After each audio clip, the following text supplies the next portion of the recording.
I know that you've been an orthopedic surgeon for a while, but I know that you also have your moment, your story where it kind of all the wheel kind of all it all may have turned upside down or it became a defining moment. And so I'd love to hear a little bit about that for you. You're right. I have been an orthopedic surgeon since 1999, and my research throughout my orthopedic career has always been on the musculoskeletal aging, really dispelling the myth that aging has to be an inevitable decline from vitality to frailty. And that mantra I have used every day to motivate myself. I know that by restoring mobility, I am saving people from the ravages of chronic disease. And so I've used that as a motivator. Being a surgeon is not just about surgery for me, it's about taking care of the whole person. And so to that end, in addition to my research that has been all in this musculoskeletal aging field, in 2012, actually, was a defining moment. I've had several, but I realized when I read somewhere that women make 80% of all the healthcare decisions in this country for themselves and everyone we touch. And yet, when I was surrounded by the women that I take care of, and I mean, I take care of both men and women, but both within my own circles and the women I take care of, I did not see that power. If we are making 80% of all the healthcare decisions, the women I took care of certainly didn't know that. They didn't feel empowered to um help others or to help themselves. And so in 2012, with that knowledge, I started a teeny tiny nonprofit called Women's Health Conversations, meant to touch one woman at a time, because I was firmly convinced that if I could change the health of one woman, because of our influence, I would change the health of her entire family. And family by family, I would change a city, and city by city, the whole country. So I'm rolling along with the musculoskeletal aging. I'm rolling along with this nonprofit that grew to throw 1,000 women events when I was in Pittsburgh, and really empowering women. And all that time in my early 40s, I myself was in the best shape of my life. I felt very, very empowered. I was training for triathlons. I had my only biologic child at 40. My husband and I have 6 children together, but the last one was born when I was 40. And so I'm just building, building, building until 48, when I would start waking up with, I mean, I hadn't heard of night sweats, because who hasn't heard of night sweats? But I had started experiencing night sweats. And I have to throw my thermometer leg out of the bed just to stay cool enough to not have to leave and go to the ice box or something.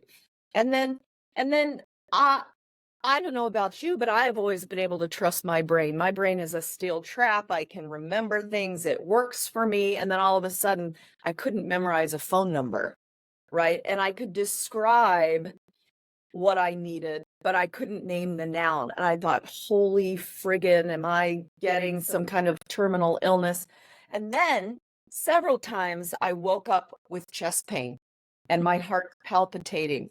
And you would think I am an orthopedic surgeon with 22 years of education beyond high school, that I would have known what was going on. But I didn't realize that these were all part of the perimenopausal hormone fluctuations that made me go from the confidence of trusting my body and my brain to feeling like I was going to die. And the most debilitating thing for me was I went from best shape in my life to barely being able to get out of bed because of total body pain.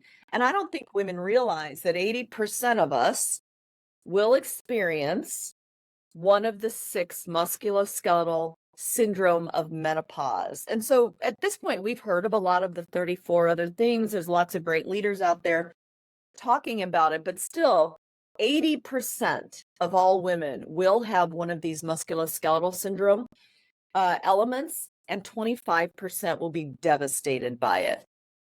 So as I felt like I was going to die and didn't know what to do, I had to massively self-educate. I had to find a doctor who would prescribe for me, because after I read Estrogen Matters, which was the first step in my pivoting to mastering midlife, which is what I call it now, was to educate myself. And I did that first with Estrogen Matters by Avram Blooming and Carol Tavris. It was a life-changing book for me. And It's an amazing book. it is.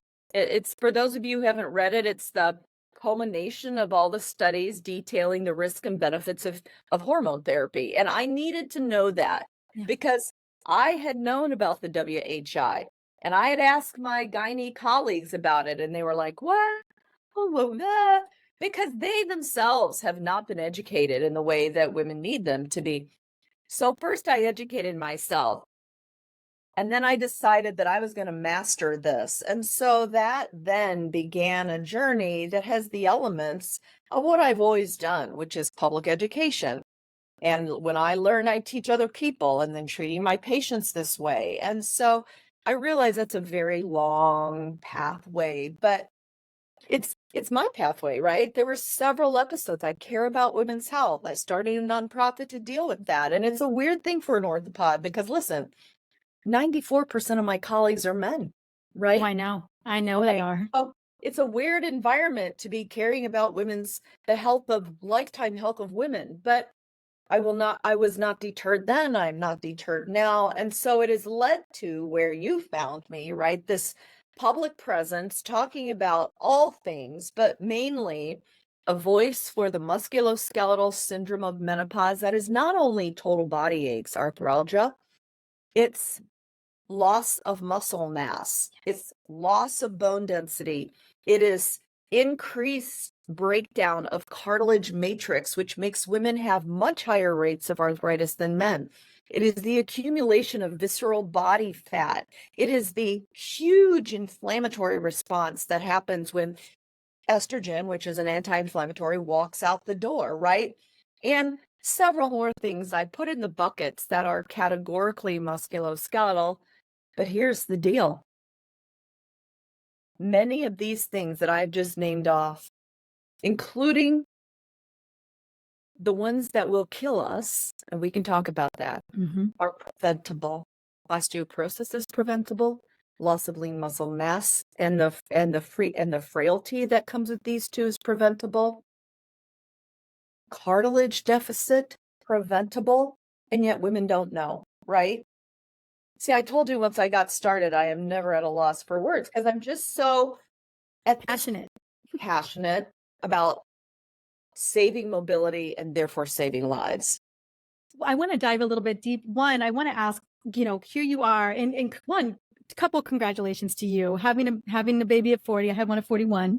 So 44, I've rocked at my core. So, you can, and anywhere in that continuum of our 40s. And the biggest kind of, besides the brain issue, the biggest issue for me is I need to maintain lifting those heavy weights. That's what I want to talk to. So you had at that 48, right? They don't always come all together, the symptoms. But here you are, rocking your early to mid 40s, triathlons, working out, you understand the neuromuscular-skeletal system, trying to maintain that strength, chasing around a young child. And I don't know how old your other children are as well, but I know at least how old the one is at 40. And maintaining your practice and all the things, and firing on all cylinders in that brain. Besides getting educated, what were some of the biggest pivots, the non-negotiable pivots for you that you knew you needed to implement when all of it felt like it was, massively shifting and remodeling? Well, number one, I'm going to tell you, I do believe that everyone has agency to decide, but I want people to make the decision I'm about to suggest to them out of science and not of fear. Do not get your information from the magazines in the grocery store or at the water cooler, but you must decide whether estrogen replacement is for you. The number one thing I did to preserve my longevity and to preserve my health span was to start on transdermal estradiol.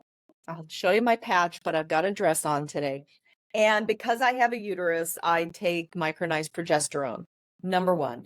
Number two, I cut out sugar. When I started this journey, I was highly inflamed. And so I was drastic. I love sugar. I can't have a little bit. I either eat it or don't. And I don't. And you know what? I don't miss it. It's a lifestyle. So I tell my patients every day, if you don't want to be in pain, then and you don't want to be stiff, then we're going to cut out simple sugar. We're going to focus on 30 grams a day of fiber. So that's number 2. Estradiol, cut out sugar. Number 3, these are all things now 2 through 7 or whatever I'm going to share with you are all equal. We have to lift heavy. We have to put down the mamby-pamby pink weights. We have to lift heavy weights in order to stimulate muscle protein synthesis and stimulate the replication of satellite stem cells. So what does heavy mean? People ask me that all the time. And if you're listening on my Instagram, in the profile, there is a free Strong and Courageous guide. It's 30 pages of my brain dump. And I tell you how to do it in there. But heavy means something different for every woman. But the principle is 4 repetitions, 4 sets. We are not doing 20 repetitions, 4 sets with a mamby-pamby pink weight, because you have to ask yourself, what is the goal? Why are you striving? In midlife, our goal is power so that we can stay independent, climb the stairs, get out of a chair on our own, do an obstacle course race, which I did the first one of when I was 56 last year. I want to do what I want to do when I want to do it. And the power behind that is lifting heavy. So here's how it goes. I'll break it down a little bit. Based on the research suggested by Dr. Stacy Sims, I then went back and read all the research that she cites in her books. Push-pull with the upper and lower extremity. So you get that with powerlifting. Push is bench press. Pull is pull-ups. For the legs, deadlifts and squat motions with free weights or bars, right? For those 4 primary compound lifts, 4 reps, 4 sets, just to make it easy. You can do 3 to 6, whatever, but 4 times 4. Then you do the rest of the workout with the accessory lifts to support the compound motion. So if I'm doing bench press, that's what it's going to be today when I'm done. My accessory lifts are biceps, triceps, lats, delts, rows, and those accessory lifts are still done at relatively low reps from 8 to 6, right? Because I'm not here to hypertrophy. I'm not trying to compete anywhere. I did hypertrophy. I have bigger muscles than I did when I wasn't lifting. But what I'm doing is building the power to propel me today and in the future. And frankly, I got to tell you, lifting heavy makes me feel like a badass and gives me confidence. And who wouldn't want that? So that's number 3. So estrogen, getting rid of sugar, lifting heavy. Number 4, I stopped burning myself out with high intensity interval training 7 days a week. Now, I was a runner. And I got bored, right? So I would then switch to treadmill where I would just gun out intervals, right? I'd rather work hard and get it done. But here's what happens with that. Number 1, it doesn't leave you with incredible metabolic flexibility. I mean, at 56, I can still get my heart rate up to 186. I can keep it there for 30 seconds. But that does not make me metabolically the most healthy. Where do my mitochondria work the best, shifting between fuel sources? That's at low heart rate base training. And so I have the luxury of having a lactate threshold lab in my building. So I know exactly what heart rate I need to work out at to burn fat as fuel, which is most metabolically efficient. But for people who don't have that lab, you can estimate it. Unless you're already very metabolically disabled, you can estimate it with 181 minus age. And that is surprisingly low heart rate for most people. They're like, what? 120? I got to work. Yes, actually. And then, so that's 3 hours a week. But we're not done yet. We're interested in lifespan and health span and longevity. So we need to add a couple days a week of max effort. So after I'm done with the base training for 45 minutes, I'll press the 11 on the treadmill and I'll go as fast as my little legs can carry me without flying off the back of the treadmill for 30 seconds. and then I'll shut it down and completely recover and then do it again 4 times. Now, it doesn't seem like a lot, but that extra stress in your body does so many things. And between these 4 things that I just named, I completely recomposed my body. From midlife, I gained about 25 pounds, and I've never had that issue before. So I lost 12% body fat. I gained 8 pounds of muscle, and I lost 18 absolute pounds. So these things recomposed my body. It wasn't dieting. I was eating a lot of calories. I eat 1 gram of protein per ideal pound a day.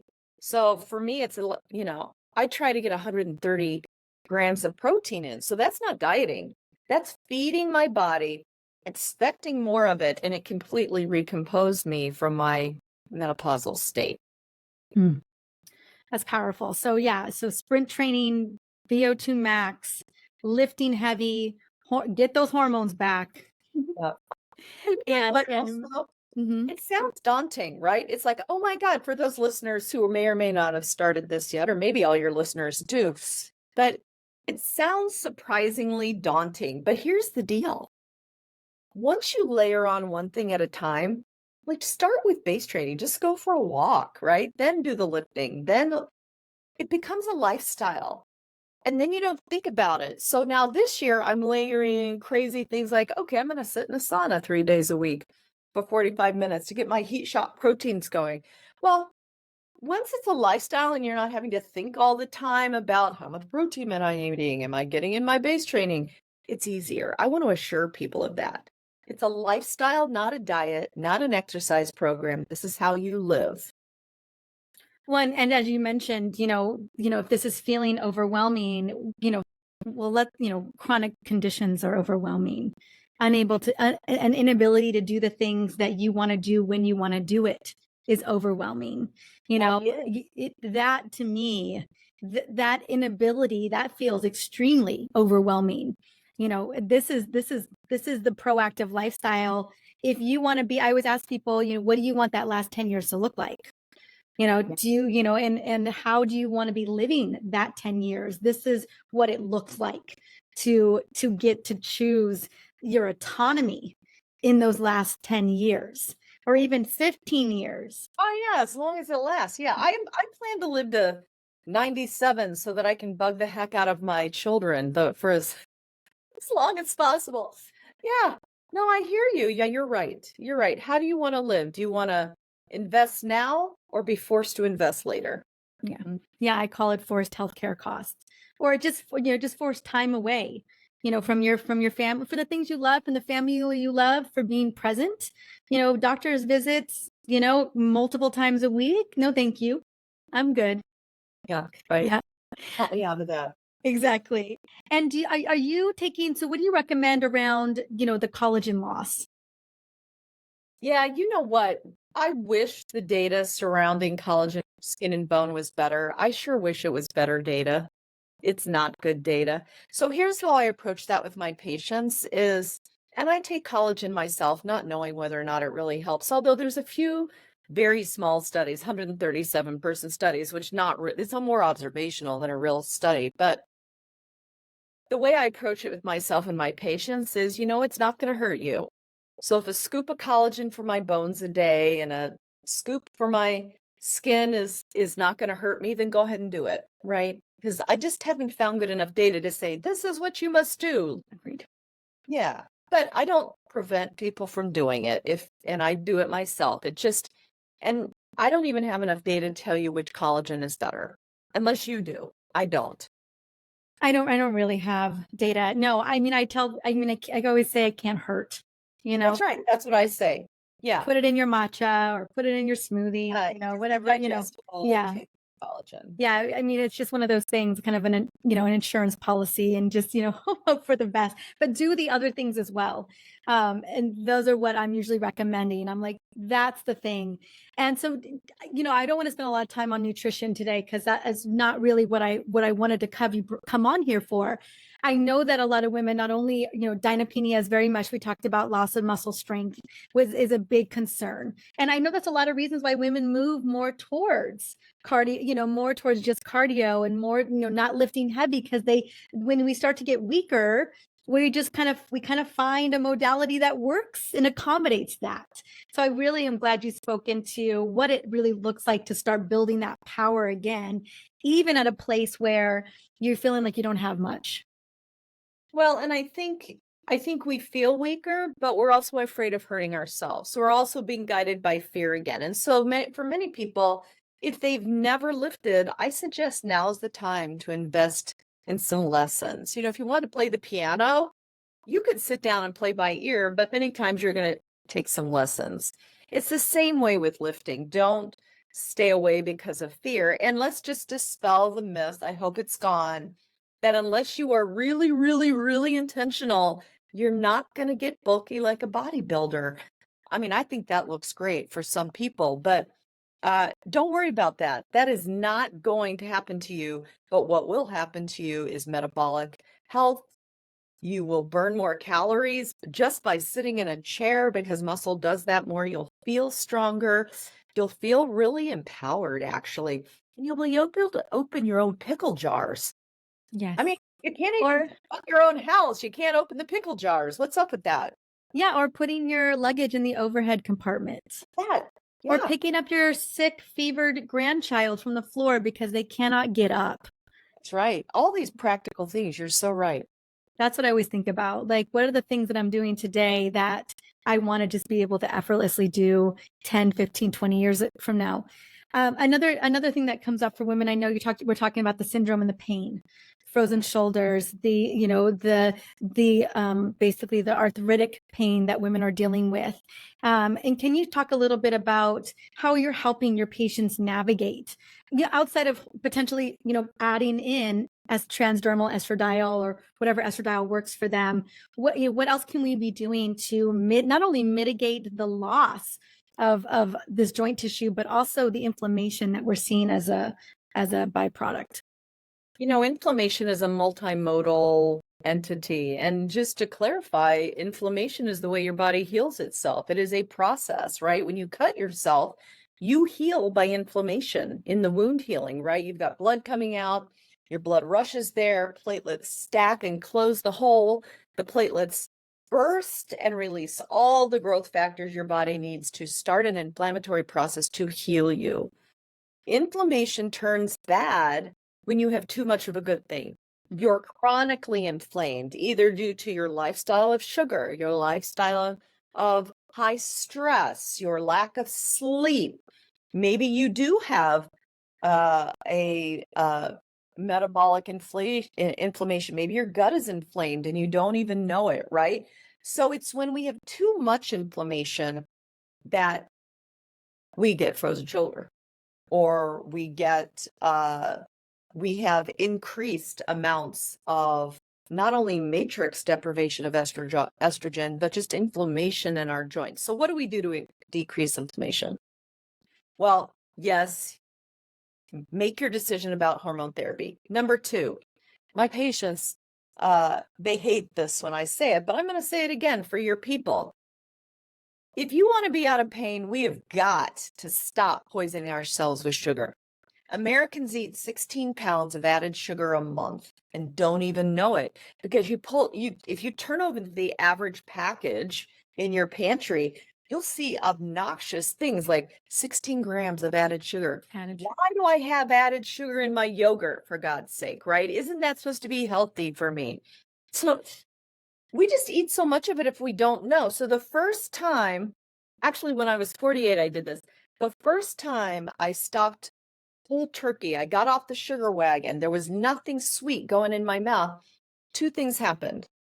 One I expected, one I didn't realize. Number one, I stopped being painful all the time. Just the inflammation of the sugar in my blood decreased so much. Number two, I didn't mean to at the time. I lost 12 pounds. Because if we're eating 16 pounds of added sugar and I take that away, just inadvertently, right?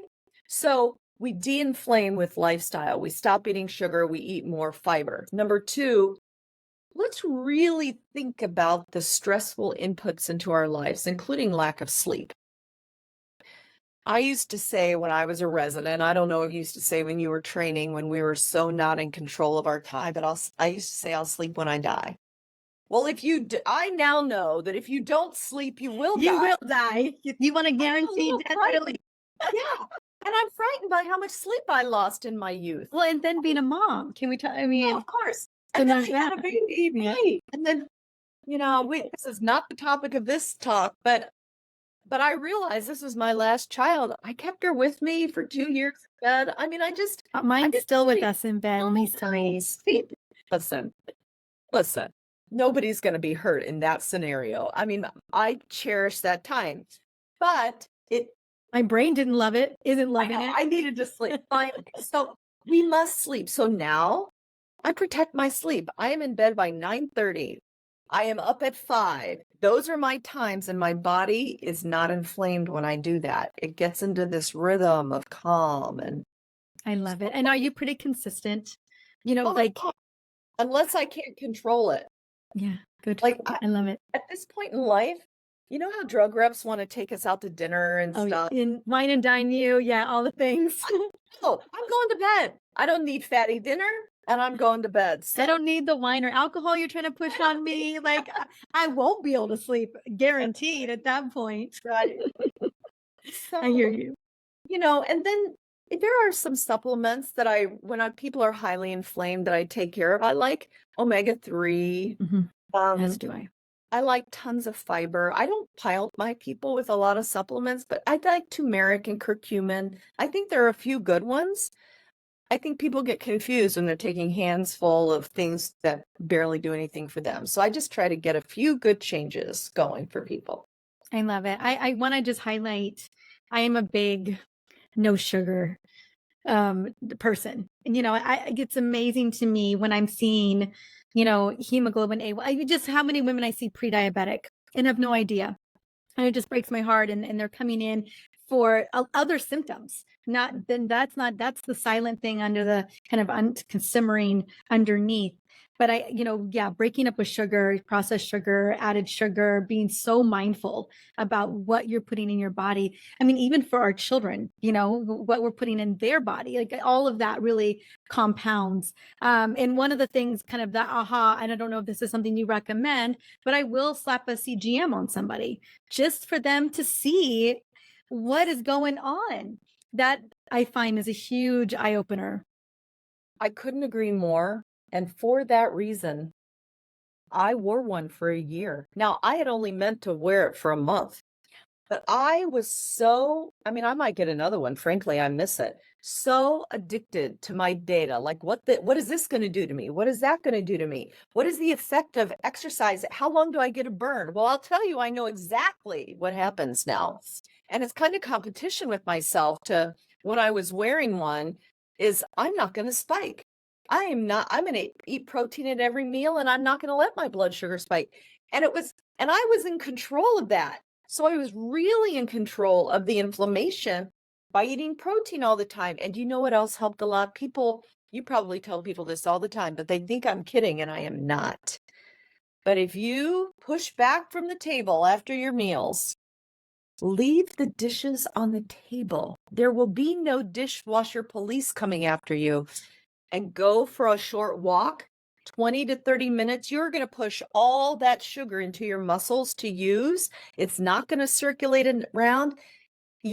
Listen, that is a good way to become uninflamed right there. And I can prove it in myself because when I do that, I keep a very steady glucose curve.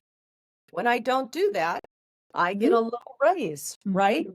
Even when I'm not eating sugar. So it becomes this game almost, right? Yeah. And I would say probably, I am a big fan of ease and grace. I know so many women are holding a lot. And I tell people the longevity hack outside of lifting weights, looking at, getting some hormones, if that's a move for you, which, so many of us are candidates for, but it's walking after meals, walk after meals, or move after meals. I get that some people live Ballroom and dancing, whatever.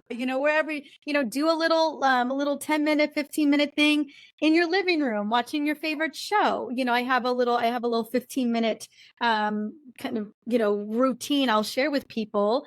Just, and, I love wearing CGMs every quarter. I like to just kind of, Oh, get a um, every yeah, every quarter I'll put one on for a month, just to kind of, keep myself honest, keep myself accountable, and see if anything shifted.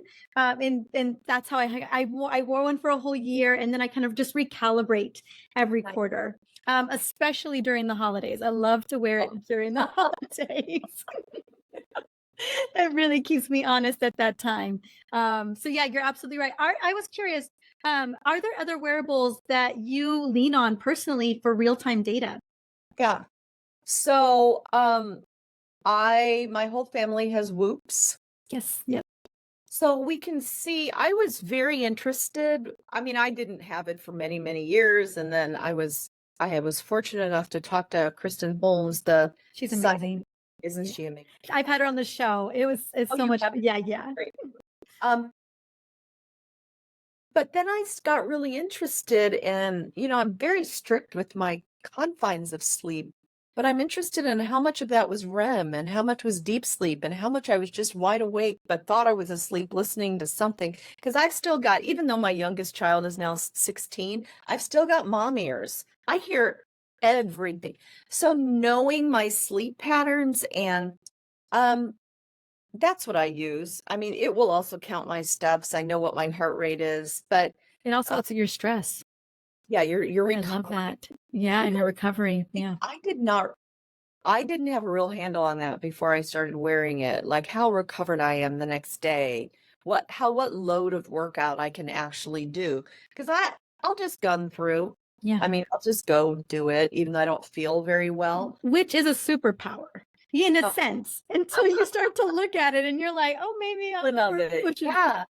Yeah. Like yesterday, for instance, I'll give you an example. Yesterday, 2 days in a row, I lifted heavy. I did a really heavy arm day. I did a really heavy leg day. And then the next day, my husband and I take ballroom dancing lessons, which is surprisingly hard, right?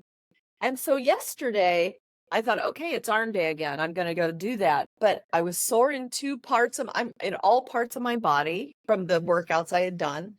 I was tired because yesterday, I have to admit to you, I didn't eat enough calories, enough protein. I can tell at this point, I'm pretty fine tuned. I know what I need. So, you know what I did instead of gunning? I did the smart thing. I went and sat in the sauna. This building I'm in is a performance center. So I have my office is in it. So I have a steam sauna, a dry sauna, but that's recovery. I might not have done that before I realized what was going on, right? I need a day. I'll be better tomorrow. That body score is really powerful. It has really redefined what my day, what was going to be a heavy leg day, and I've got nothing in the tank. I've got a battery score of 40%. Or I was like, maybe not burn it all out, and completely decimate my glucose reserves. And so yeah, I'll walk, or it'll be something else. Like, That I can, the recovery and the stress in real time, like actually watching to see your stress in real time. Like, do I need to like recalibrate? I personally love the Whoop strap. I also wear a Fitbit. I just wear just a couple different things, and then CGMs as well. So those are my three. But I know, I feel like you, because you are so good at really attuning to your body, that I had a feeling that you really leveraged kind of real-time data. well, and here's something. Tell me how you feel about this. Like, data is a number. It's not a judgment, right? I don't use it to feel bad about myself. Or yesterday I did a recovery day. I don't let that become, oh my God, I failed my workout. I didn't. No, I did something for myself. It was still self-help, if you will. It's not self-care, self-help, I like that. because I recovered. But maybe historically, I would have thought, I've given myself a frowny face on my workout calendar that I had failed my workout. No, I recovered. And I think that's the grace you're talking about. Women do a lot of things. I think the grace and, that's a mindset shift, Mm. especially for a lot of high performers like yourself who are playing at a very, very high, like just peak High capacity frequency. level. Yeah. I mean, it's so easy for us to just be like, man, you didn't show up. You didn't show up the way you're supposed to or the way that you used to. And I think even in midlife, we not only we need to pivot in that mindset. And when we start to look at the science of recovery and it, listening, if you ever go and listen to Kristen Holmes, that interview, or listening to you, there's science behind recovery when we know that it is necessary. So we get to not beat ourselves up about tending to ourselves in a way that's actually going to be more beneficial. Exactly. Love that. Yeah. But yeah, I would have beat myself up about it before too if I didn't have data to inform me. That's right. So it's Not to judge me. not a judgment. It's information. Although sometimes even with my CGM, I like a very narrow window. I don't ever want to see myself over 105, 110. Yeah, I like to keep it tight. And if I go past that on accident, I'm like, and obviously that's what I love about a continuous glucose monitor. That level of real-time data, oh my god, it's just powerful. I get to learn, we all get to learn from that. Yeah, I agree. It's powerful data. The last part I want to shift into is osteoporosis. Okay. Yeah. Would that be okay? Absolutely. So I am a bone doctor. Actually, I would get up and I usually have this femur laying around my desk somewhere. But yeah, as an orthopedic surgeon, we are critically interested in bone fractures. However, what we should be interested in is prevention of bone fractures. And so here's my thoughts on bones across the lifespan. And we are capable of laying down our base skeleton until we're about 30 years old. We keep accumulating. If we've taken enough calories, if we've taken enough whole foods, if we do enough pounding exercise, we will lay down our base skeleton until we're 30. Now, as a caveat, more and more and more women are participating in high-level sports across their lifespan. Many women, including myself, when I was growing up, I was a ballerina, I was a runner. I wouldn't have periods for 6 months out of the year because my body fat was too low. I was not making enough hormones. And therefore, I'm sure I didn't lay down enough bone at that point. So I did not have a DEXA scan at 30, but it might not have been amazing. But maybe coupled with I did run. So I don't know exactly. But my point being, I am getting a lot of really young women right now who are getting stress fractures, stress reactions, have not laid down bone, either because of their diet, because of the amount of exercise they're doing, or the lack of exercise because they're sedentary. So if the bone is an issue for women of all ages.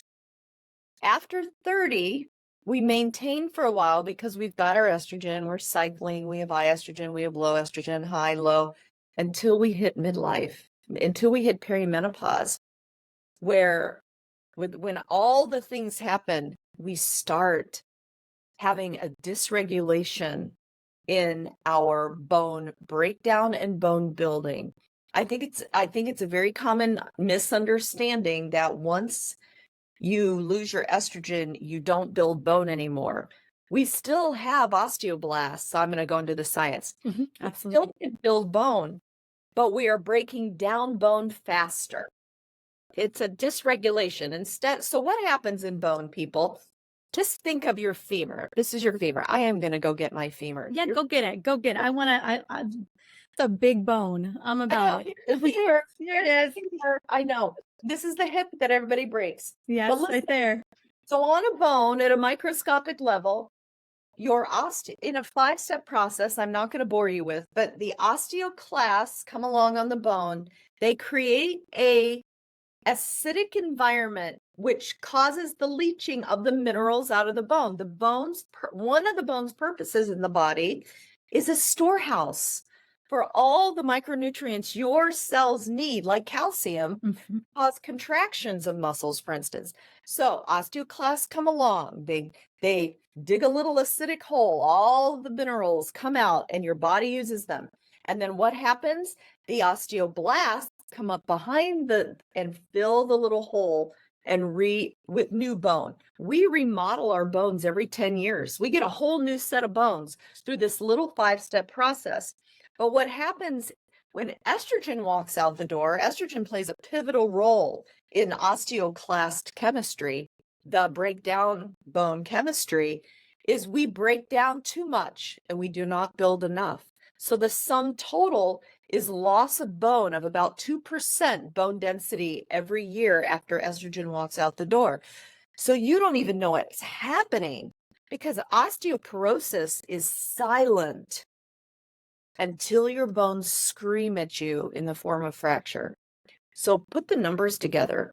If we lose 2% bone density a year, in 5 years, even before you're fully menopausal, you've lost 10% of your bone density, right? That's devastating, especially if you haven't built enough bone in your I was going to say, let's talk about if we didn't lay down enough bone in the time that we were supposed to. Right. So we start as a deficit. Now we're more of a deficit.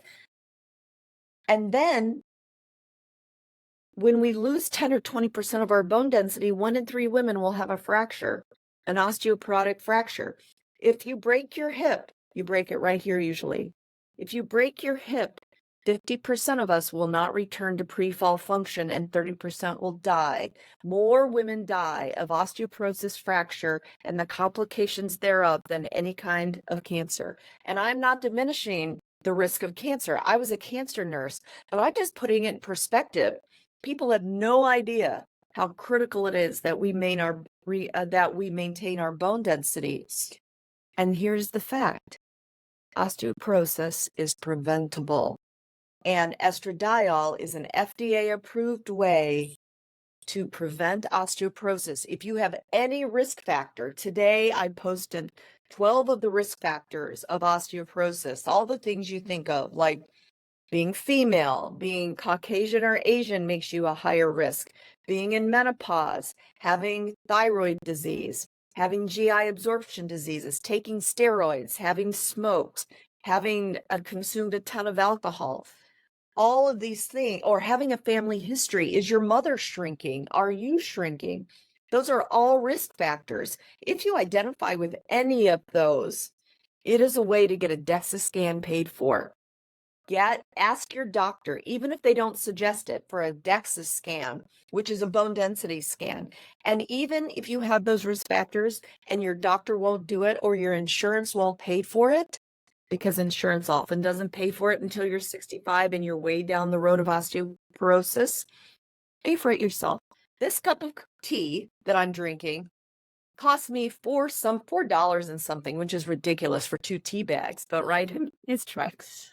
So the coffee that I drink at this place, which I don't go to anymore that often, is $7.18. So think about this. If I can get a DEXA scan for $49 because you can buy it yourself, that's only 1 week's worth of coffee and you are worth that. So even if you have to save up your own pennies, you got to know where your bones are, because only then can you truly understand the urgency of building better bone, which we do with all the things we've already talked about. Yeah. All those lifestyle things I just said, with the addition of knowing your vitamin D and supplementing vitamin D, magnesium, K2. If you want to go really crazy, zinc and boron. I generally don't make people do that. But anyway, thank you for letting me go through that whole lineup for bone, because bones are silent. They are, and it's devastating.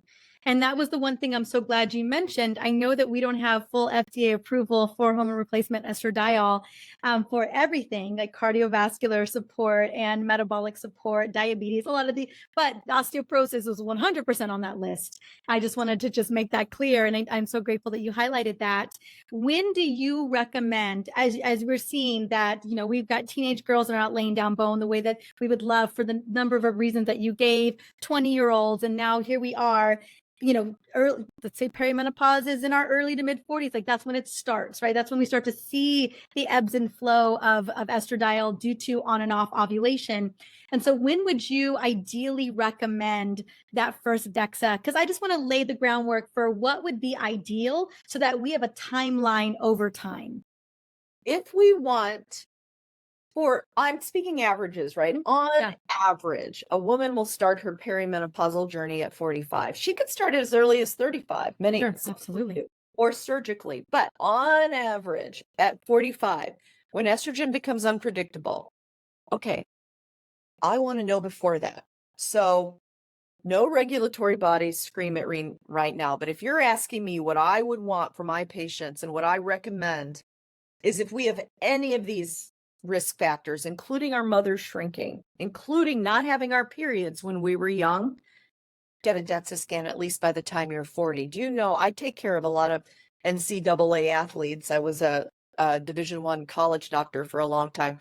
We would get DEXA scans on all our female athletes to see where they were because they're all amenorrheic, right? Yeah. I would want to know early 40s. I didn't get my first one at early 40s, but I would want to know because I still have estrogen that I'm making in my own body to help me lay down or maintain the bone when I add the lifestyle on top of it, right? If you don't do it then, or even if you do it then and it's good, I would want to know about 45, 47, 48 to know where I am. Do not wait until you're 65. By all costs, get it when you're 51, when you have your last period and you're like, okay, that's my menopause day. Because by then you may have already lost 10% of your bone density if we start losing 2% a year at perimenopause, right? Yep. That sounds like a lot of DEXA scans and a lot of radiation, but the radiation from a DEXA scan is very small. It's extremely minimal. It's extremely minimal. So it's worth knowing. It's worth it to know. It's worth it to know if you have to be mindful of a fracture coming down the line. With how I'm so grateful you emphasize how devastating it can be, and it is for so many women. Well, I mean, think about, what do younger women fractures look like? So older women, we think of hip fractures, right? That's not the only kind of fracture that happens. Women fall, put out their hand, they break their wrist, distal radius, right? Women slip off a step and they break their ankle. Adult bones, with or without surgery, take 3 months to heal. Imagine being without your right hand for 3 months. How are you going to be the woman you are? Not to mention the pain and the stinky cast and whatever, right? All of it, yeah. Yeah. The So inconvenience, it completely shifts. I mean, your ability to function. I mean, if you're taking care of people too. yeah. Right. So when I think of bone health and everything we've talked about and whether or not people choose to take estradiol, listen, there's so many lifestyle things you can do, but I think about it in the framework of women's longevity. Women live an average of 4 to 6 years longer than men. We do not live as healthily as men to the end, right? And so all the things we're talking about from a musculoskeletal symptom, we hadn't even gotten into, and I wouldn't because I'm not an expert in this, but to brain health, right? But because women die of dementia more than men too, but 70%. 70%. But listen, everything we've talked about today about the musculoskeletal system and taking care of it and understanding what's silent and what you can do about it is frailty prevention, right? About 45% of women, I think that's the statistic, become so frail in their old age that they can't possibly live alone, can't shop for themselves, can't get up out of a chair. We don't have to be that way. We don't. It's my biggest, I would say, I mean, dementia, Alzheimer, I'm not interested in that either. But I will say that frailty, lacking strength and power. No, thank you. So this conversation is all about a woman's longevity and her health span, right? We live healthy in this country until about 62 when the chronic diseases really manifest. But women live, let's just call it 80. 80, So what are we 82. doing in these 20 years if we're not investing in our health and our self-health and building, we're going to decline. And I get the clunk like this. Because I see the future today. I'm an orthopedic surgeon. I take trauma call. I'm the one that comes to the bedside of women who have broken their hip, women who were once vibrant like you and me. In addition to being in pain with a broken hip, often they have urinary incontinence, also totally treatable. Many of them have so much cardiovascular disease that we can't clear them medically to have surgery. Largely preventable. And yet women take care of everyone else in their lives and often say, I'll take care of myself later. Well, when I see a woman who needs me to fix her hip laying in a hospital bed, in pain, incontinent, with heart disease, and sometimes dementia, when they talk to me about things that are not medical, many times they're telling me things that I know they just want me to understand that once they have not always been like this. They were once vibrant. They have many children. They used to work. They did all these things. This is not me. I'm not like this, blah, blah, blah. And it breaks my heart because most of what the frailty that I see, the future of women in frailty, we can do something about if we just pay attention. And you know what inspired me about you is you really walking the walk. You walking the walk, you doing it, you doing what you say that we get to do. I'm very much of the mindset that I get to do it, not that I need to do it. It's a privilege that I get to do it. I had a couple mom life. I had a brain injury last summer, and it was and I wasn't able to drive my car. I wasn't able to, I mean, it was just, I was really, and one of the things that besides my brain not working and hence being, you're talking about, it's what I do. It's what my career, my mission, my purpose is my brain. But, and that was my major focus. But the thing that was so hard for me was my inability to lift weights, my heavy weights.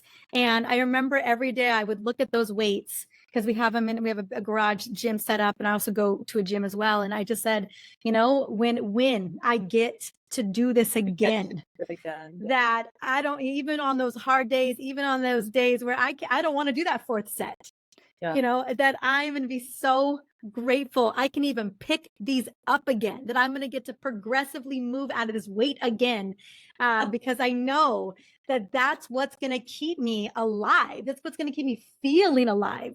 And so, you know, that's why I was so happy to have you on, because I wanted you to speak to that, even from that orthopedic perspective of what does this look like if we lose our muscle strength, if we lose that bone strength and we lose our muscle, that frailty. We should all not be I wouldn't, like you said, really about being informed, not about fear, but there's a reality that we get to own and we get to be empowered by. That's right. And I think that's the key word, empowered by. Or if you think about it another way, I think a lot of women are like me. They like to have control and to have choices. We like having to be able to make our own decisions. I do. Imagine all that being taken away from you because you're too frail to make the decisions that you've made your whole life. Think how frustrating that is, to not have the control to make the choices. And so I don't lift for control purposes, but I do lift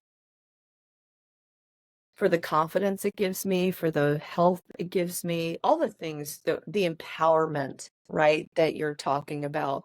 I don't see any other way. In fact, once people are, if people say, okay, I'm so busy, and just what is the one thing of all the things I've talked to you about today, if you only have 1 hour, then you choose lifting.